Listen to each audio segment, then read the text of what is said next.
Hello and welcome back to The Stack. I have today's 3 top stories for you. The first story is some breaking news about the U.S. economy. Economists were stunned as the U.S. economy unexpectedly shrunk in the first quarter, and stagflation alarm bells are sounding. So the GDP in Q1 of 2022 actually dropped 1.4%.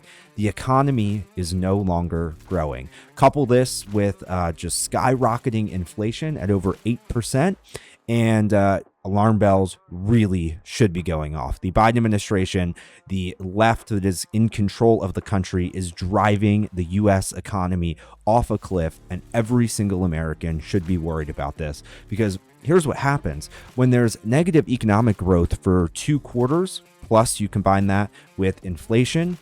That means a recession's coming and stagflation is coming. And you know who this sounds like? It sounds like the Jimmy Carter years. The Joe Biden years are turning into the Jimmy Carter years, and the United States is barreling towards a recession right now, and it should concern all of us. The second story, we're going to pivot to Elon Musk and America's least favorite billionaire, George Soros. A George Soros-backed group tried to stop Elon Musk from purchasing Twitter. Soros has a institute that he funds called the Open Markets Institute. It's a small left-wing think tank, all funded by Soros. And this group said that the FCC had the authority to stop Elon Musk from buying Twitter, and that it should stop Elon Musk from buying Twitter. But the FCC ruled and said that they will not entertain these types of frivolous arguments. So it's a pretty humiliating blow to George Soros and his left-wing group.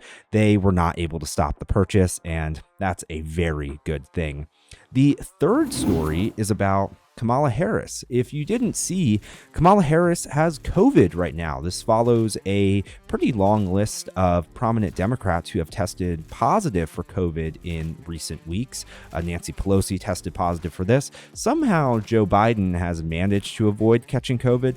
I don't know if I really believe that. You never know, because they keep them, locked up inside all the time and away from the public. But anyways, Kamala Harris's press secretary let her prescription slip. And it's a pretty bad sign for Kamala Harris. Kamala Harris has been prescribed a treatment for COVID that is specifically for high-risk people. So that's pretty alarming. And, it's interesting, too, that Kamala Harris is being prescribed a treatment because she's been vaxxed and boosted. And the left talks all the time about how great the vaccine is, and they have been so against alternative treatments, but they're prescribing Kamala Harris an alternative treatment. And this is even more alarming when you think about the line of succession. Joe Biden is 79 years old. If he got COVID and, God forbid he died, who would be next in line? Well, it would be Kamala Harris, but she has COVID and she's getting this high-risk treatment. What if she couldn't take it? Then we would have Nancy Pelosi, who also got COVID, and she's in the highest risk category. And then you have, the president pro tempore of the Senate, who's also, I think, in his late 70s or early 80s. So all of the high-ranking Democrats are all, in the high-risk category for COVID, and they could all catch COVID. And, we don't want anyone to die or anything like that. We don't wish ill health on anyone. I just want that to be clear. But it's pretty alarming when you look at the line of succession to the presidency in the United States. So this is something you should know about. Kamala Harris has COVID and has a prescription that means she's high risk for this, which I think is alarming to everyone.